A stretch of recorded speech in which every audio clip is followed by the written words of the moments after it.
ذوالجناح کی میدان کربلا میں وفا کی داستان۔ حضرت حسین رضی اللہ تعالیٰ عنہ کا گھوڑا ذوالجناح کے نام سے مشہور ہے۔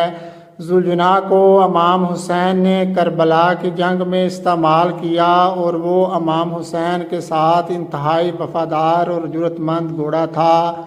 ذوالجناح کو ایران کے بادشاہ نے ایک مرتبہ حضور نبی کریم صلی اللہ علیہ وسلم کو تحفے میں دیا تھا، اور آپ صلی اللہ علیہ وسلم کا یہ مشہور معجزہ ہے کہ آپ صلی اللہ علیہ وسلم جس بھی گھوڑے پر ایک بار بیٹھ جایا کرتے تھے تو پھر اس گھوڑے کی عمر بڑھ جایا کرتی تھی، یعنی وہ گھوڑا پھر کبھی بوڑھا نہیں ہوتا تھا۔ اسی لیے یہ گھوڑا اتنے سال گزر جانے کے باوجود بھی کربلا کے میدان میں صحت مند اور چاقو چوبند تھا۔ حضرت امام حسین کے اس گھوڑے کی رفتار اور اس کی خوبصورتی کی وجہ سے اس کا نام ذوالجناح رکھا گیا تھا۔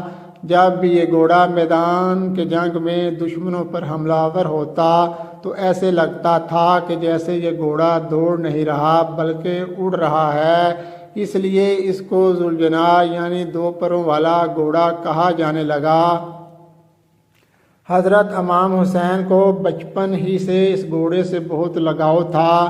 ایک مرتبہ حضرت امام حسین اپنے نانا کے پاس گئے۔ اس وقت آپ صلی اللہ علیہ وسلم اس گھوڑے کے پاس موجود تھے اور ساتھ کچھ صحابہ کرام بھی موجود تھے۔ حضور نبی کریم صلی اللہ علیہ وسلم نے جب اپنے لاڈلے نواسے حضرت امام حسین کو دیکھا تو بہت خوش ہوئے اور پوچھا، بیٹا کیا تم اس گھوڑے پر سواری کرنا چاہتے ہو؟ تو یہ سن کر حضرت امام حسین نے ہاں میں جواب دیا۔ آپ کی یہ بات اس گھوڑے یعنی ذوالجناح نے بھی سن لی تو فوراً حضرت امام حسین کے قدموں میں آ کر بیٹھ گیا تاکہ آپ پر آسانی سے سواری کر سکیں۔ اس کے بعد حضرت امام حسین گھوڑے پر بیٹھ گئے اور گھوڑے کی سواری کی۔ یہ سارا منظر دیکھنے کے بعد نبی کریم صلی اللہ علیہ وسلم کی آنکھوں میں آنسو آ گئے اور فرمانے لگے، بیٹا یہ وہی گھوڑا ہے جو یوم عاشوراء کے دن تمہاری مدد کرے گا۔ پھر وہ گھوڑا حضرت امام حسین کے حوالے کر دیا۔ پھر ذوالجناح نے کربلا کے میدان میں اپنے امام حضرت امام حسین سے وہ محبت کی، وہ وفا کی، جس کو دیکھ کر خود وفا بھی ذوالجناح پر ناز کرنے لگی۔ حضرت امام حسین کے گھوڑے ذوالجناح کے بارے میں یہ بات کافی مشہور ہے۔ جب یزیدیوں نے حضرت امام حسین رضی اللہ تعالی عنہ کا پانی بند کیا، ذوالجناح کو کربلا کے میدان میں کافی بار پانی پینے کا موقع ملا تھا، لیکن ذوالجناح نے پانی نہیں پیا۔ انہوں نے حضرت امام حسین رضی اللہ تعالی عنہ کے ساتھ پانی نہ پی کر اپنا وعدہ وفا کر دیا، جس کو دیکھ کر خود وفا نے بھی ان پر ناز کیا۔ اس کے بعد جب کربلا کے میدان میں 10 محرم کے دن حضرت امام حسین رضی اللہ تعالی عنہ ذوالجناح سے زمین پر گرے تو یہ گھوڑا آپ کے سامنے اس طرح سے آ کر کھڑا ہو گیا کہ دشمنوں کی جانب سے آنے والے ہر تیر کو اپنے جسم پر لینے لگا۔ اس وقت ذوالجناح کے جسم پر اتنے تیر لگے کہ اس کے جسم کا کوئی بھی حصہ باقی نہ رہا۔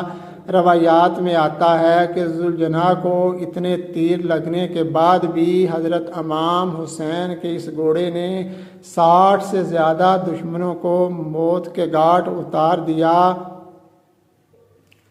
اس کے بعد جب ظالموں نے حضرت امام حسین رضی اللہ تعالی عنہ اور ان کے سارے ساتھیوں کو شہید کر دیا تو حضرت امام حسین رضی اللہ تعالی عنہ کا یہ گھوڑا یعنی ذوالجناح اہل بیت کی لاشوں کے ارد گرد چکر لگانے لگا اور زور زور سے ہنہنانے لگا۔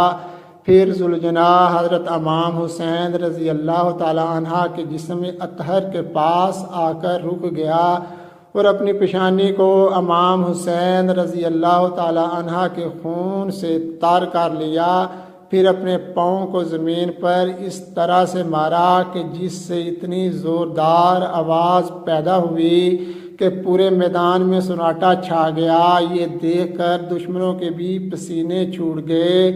اس وقت عمر بن سعد کی نظر اس گھوڑے پر پڑی تو اپنے لوگوں سے کہنے لگا کہ اس گھوڑے کو میرے پاس لایا جائے۔ لوگ اسے پکڑنے کے لیے دوڑنے لگے۔ جیسے ہی وہ لوگ اس گھوڑے کے قریب گئے تو ذوالجناح نے اس زور سے اپنا پاؤں مارا کہ ان کو وہاں سے واپس بھاگنے کا موقع بھی نہ ملا۔ یہ دیکھ کر عمر بن سعد چلایا اور کہنے لگا اس کو اس کے حال پر چھوڑ دو، دیکھتے ہیں کہ یہ کیا کرتا ہے۔ پھر وہ گھوڑا لوگوں کے ہجوم سے نکل کر حضرت امام حسین رضی اللہ تعالی عنہ کے جسم اطہر کے پاس آ کر اس طرح سے بلبلا کر رونے لگا جیسے کوئی انسان کسی کی جوان موت پر روتا ہے۔ کسی شخص نے حضرت امام زین العابدین سے پوچھا کہ آپ تو اس وقت کربلا کے میدان میں موجود تھے، تو آپ نے کیا دیکھا؟ جب حضرت امام حسین رضی اللہ تعالی عنہ گھوڑے کی ذہن سے نیچے گرے تو اس وقت وہ گھوڑا حضرت امام حسین رضی اللہ تعالی عنہ کے جسم خاکی کے گرد چکر لگا رہا تھا۔ تو اس وقت گھوڑا کیا کہہ رہا تھا؟ اتنا سننا تھا کہ حضرت امام زین العابدین زور زور سے رونے لگے اور فرمانے لگے کہ اے میرے آقا حضرت امام حسین رضی اللہ تعالی عنہ، آپ ایک مرتبہ میری پیٹھ پر سوار ہو جائیں، میں اپنے امام کو اتنا دور لے جاؤں گا کہ کسی بھی ظالم کا کوئی تیر آپ رضی اللہ تعالی عنہ کو چھو نہ سکے گا۔ یہ سن کر میرے بابا حضرت امام حسین رضی اللہ تعالی عنہ نے ذوالجناح سے کہا اے ذوالجناح تم جاؤ اور تم خیموں میں چلے جاؤ اور جا کر میری بہنوں اور بیٹیوں کو بتاؤ کہ آپ کا حسین اپنے نانا حضرت محمد صلی اللہ علیہ وسلم کے پاس پہنچ گیا ہے۔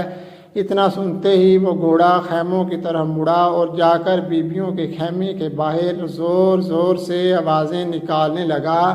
اہل بیت کی خواتین نے یہ سوچا کہ شاید حضرت امام حسین رضی اللہ تعالی عنہ آئے ہیں، لیکن جیسے ہی انہوں نے باہر آ کر دیکھا کہ سواری تو ہے لیکن اس کے اوپر سوار نہیں اور حضرت امام حسین رضی اللہ تعالی عنہ کا گھوڑا زخموں سے چور ہے، تیروں سے چھلنی ہے، تو اہل بیت کی خواتین یہ دیکھ کر رونے لگیں۔ اتنے میں بی بی سکینہ ذوالجناح کے پاس دوڑتی ہوئی آئیں اور کہنے لگیں اے میرے بابا کے گھوڑے، مجھے یہ بتا کہ جب میرے بابا میدان میں جا رہے تھے تو اس وقت وہ پیاسے تھے، میرے بابا نے پانی پیا تھا یا پھر انہیں پیاس سے ہی شہید کر دیا؟ یہ دیکھ کر وہ گھوڑا زور زور سے ہنہنانے لگا۔ بی بی سکینہ پھر دوبارہ گھوڑے سے پوچھتی ہیں اے میرے بابا کے گھوڑے، اس وقت تمہاری حالت یہ بتاتی ہے کہ میرے بابا کو شہید کر دیا گیا ہے۔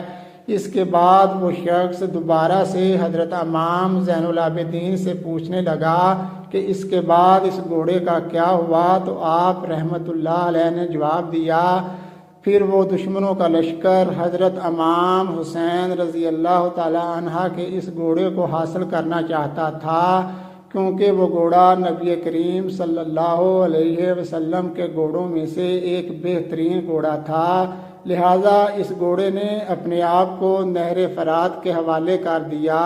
کہنے لگے وہ گھوڑا نہر فرات میں کود گیا اور اس طرح سے حضرت امام حسین رضی اللہ تعالی عنہ کے شہید ہونے کے بعد ان کا یہ گھوڑا بھی اس دنیا سے چلا گیا۔